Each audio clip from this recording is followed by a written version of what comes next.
সভাপতি মঞ্চে উপস্থিত তরুণরা, আমাদের ছাত্রীরা এবং এই শিল্পের শহরের শ্রমিক, जो इस देश को, जो इस राज्य को तैयार किया था। কাজের বাজারে বিভিন্ন ভাষা কতটা নাই, যেখানে অনুভূতি,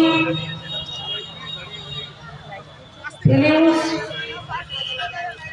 সেটাও পণ্যে পরিণত হয় বস্তুতে। গ্রামে থাকি, যখন ছোট ছিলাম তখন দেখেছি, যখন পাড়াতে কোনো বিয়ে শাদী হয় তো পাড়ার সব কাকারা মিলে নিজের বাড়ির বালতি, হাতা, খুন্তি, কাকিমারা সব বটি নিয়ে এসে নিজের বাড়ির সব থেকে বড় বাসনটা নিয়ে এসে পাড়াতে যার বাড়িতে সেই অনুষ্ঠান, সেই কাজ থাকতো, সেই কাজে হাত লাগাতো, পরিবেশন করে খাইয়ে দিত। দিন পাল্টেছে, সভ্যতা এগিয়েছে কিনা সেটা তো ভবিষ্যৎ বলবে। আস্তে আস্তে ক্যাটারিং হল, সেই ক্যাটারিং এ অন্তত পক্ষে দূর থেকে যেত না। তারপরে ক্যাটারিং এর ড্রেস হলো, তারপরে ঠিক হলো এই শহরের এটাই বেস্ট ক্যাটারিং। আমরা এতদূর অব্দি শুনেছিলাম। उसके बाद जब यूनिवर्सिटी में पढ़ने गए थे तब एक बैचमेट था, वो वर्धमान यूनिवर्सिटी में बोलते थे कि हम इवेंट मैनेजमेंट भी करते हैं। बोले की करिस?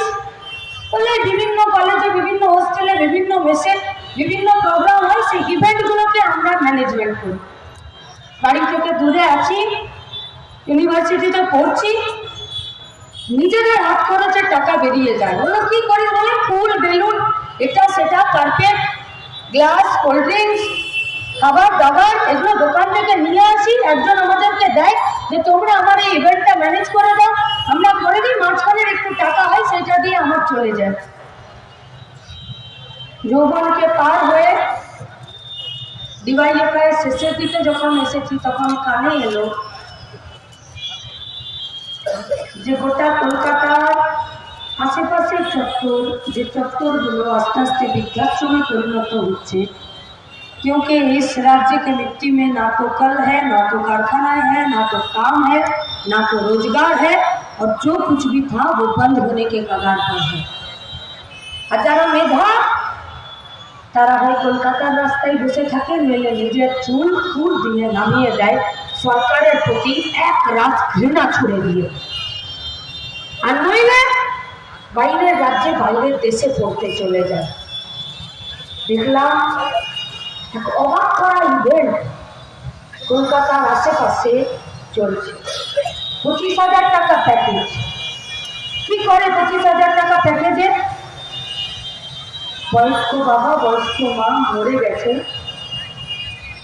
তার ডেড বডিটা তার ছেলের অথরাইজেশন নিয়ে আধার কার্ডের জেরক্সটাকে প্রিন্ট আউট বের করে নিয়ে, বডিটাকে বের করে নিয়ে এসে যার যে ধর্ম সেই ধর্ম অনুযায়ী সৎকার করে দেওয়া, বাড়িতে চাপিয়ে দেওয়া, ক্রিমেটোরিয়ামে বা কবরস্থানে নিয়ে গিয়ে দুটো কাঁধার লোক জোগাড় করে দিয়ে তার ছেলেকে বা তার মেয়েকে ভিডিও রেকর্ডিং আর তার ছবি পাঠিয়ে দেওয়া, আর সেটার একটা বিজনেস হয়েছে, সেটাতে 25 থেকে 35,000 টাকা তার একটা ইভেন্টের খরচ।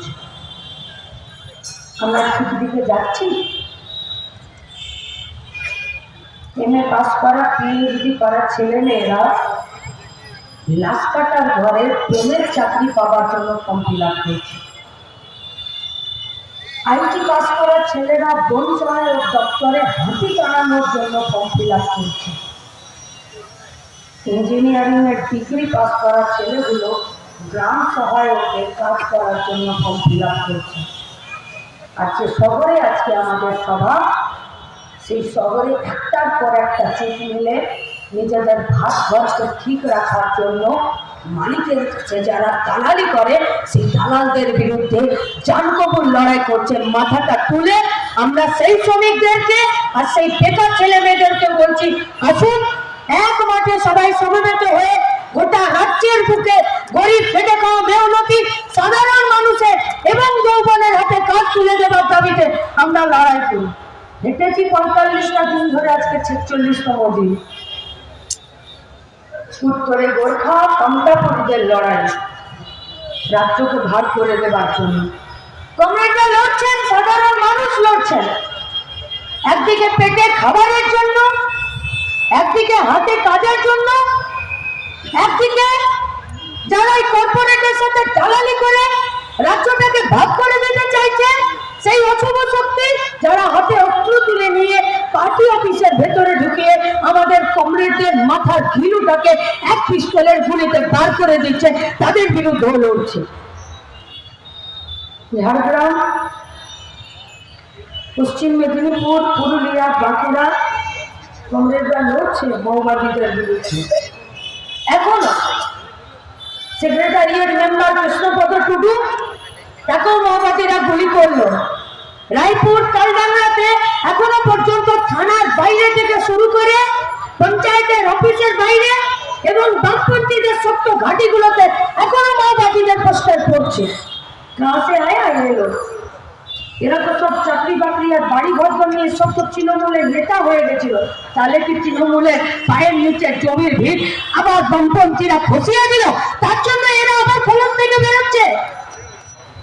এরাও জঙ্গলমহলকে আলাদা করতে চাইছে, আলাদা করতে চাইছে বিচ্ছিন্নতাবাদী শক্তিরা।